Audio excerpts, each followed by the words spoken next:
Order. Question number 6, Honourable Damien O'Connor.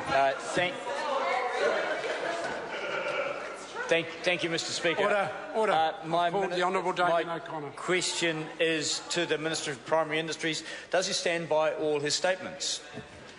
Mr. Speaker, Honourable yes. Nathan Guy.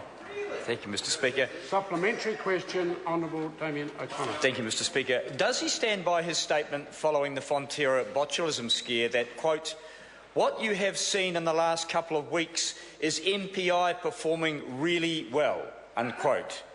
And if so, how does he reconcile that with his senior colleague's comments yesterday, quote, "Clearly we did not have enough resources in MPI, and I know this is a little bit unusual, but whenever I've raised the issue, the response is, well, this is an operational matter, Minister, don't worry your little head about it," unquote. Honourable Nathan Guy. Mr. Speaker, yes, of course I stand by my comments that I said about the response of the government. That was the same acknowledgement that Mr. Shearer made in the House at that time as leader of the Labor Party when he said, "The government has been quick off the mark. I commend it for its speed in being able to do that. I believe that the response the government has made to this emergency up to now has been a good one." Supplementary question. Supplementary, Mr. Speaker.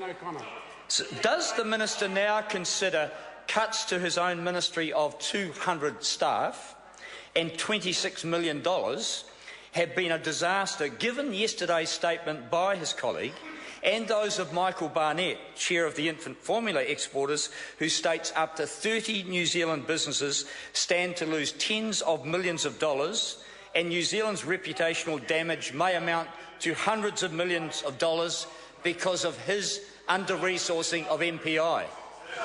Honourable Nathan Guy. Mr. Speaker, I refute those numbers. I don't know where the member has made those numbers up from.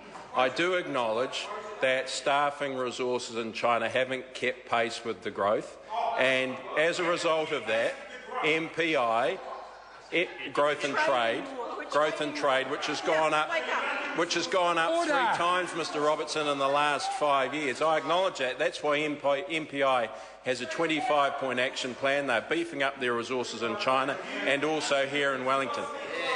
Mr. Speaker, point of order. Order.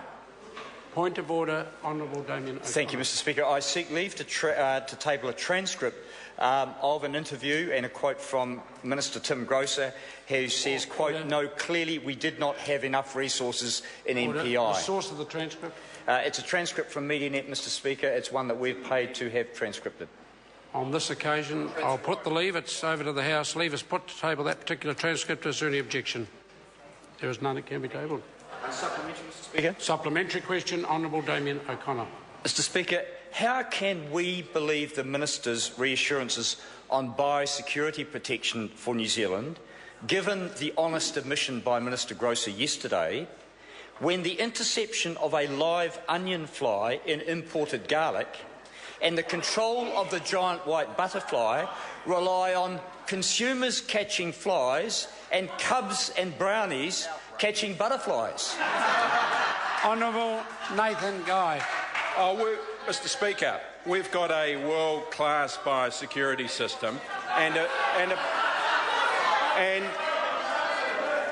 a part of the biosecurity system is also the intelligence from the New Zealand public. They play an important part. I think it's great that DOC are working so closely with MPI to do with getting on top of the great white butterfly issue. But if the member wants to come in here, and say that Labor was squeaky clean on biosecurity, I have a list in front of me of all the incursions that occurred under his watch. Order. That aren't. I'll have a point of order from the Honourable Damien. Thank you, Mr. Speaker. I seek leave to table the copy of a letter from MPI to a constituent of mine who found a Delia antiqua, or onion fly, in a bag of garlic, a serious potential pest. Order. Leave us sought to table that particular letter. Is there any objection? There is none. It can be tabled. Supplementary question, Mr. Speaker. The Honourable Phil Goff. Does he agree with all three statements that Tim Grosser made yesterday regarding the debacles over trade with China? One, that his ministry was understaffed. Secondly, that his communication strategy was poor. And thirdly, that there was an inadequate regulatory framework.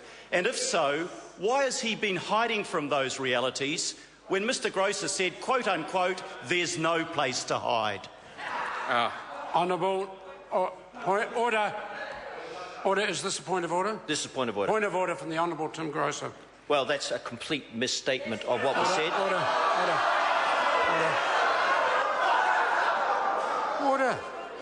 That's not a point of order. The Minister can now answer the question that's been asked.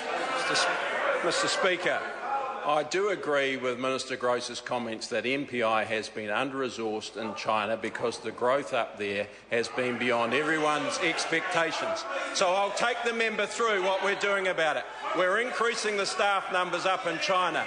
I announced that in June this year. What we're also doing is we're beefing up our capability here in Wellington from 8 to 16. What we've also got in front of us is a 25-point action plan that MPI is working through. What we're also doing is we're working closely with NZTE and MPAC to make sure that China is our #1 focus because it is a hugely important market to us. We are doing a lot. Point of order, Mr Speaker. Point of order, the Honourable Mr Speaker, I seek the leave to table the notes that I took carefully when Minister Tim Grosser was replying in front of 300 people yesterday. The speech has been well recorded and available to members. Question number 7, Jan Logie. Thank you, Mr Speaker.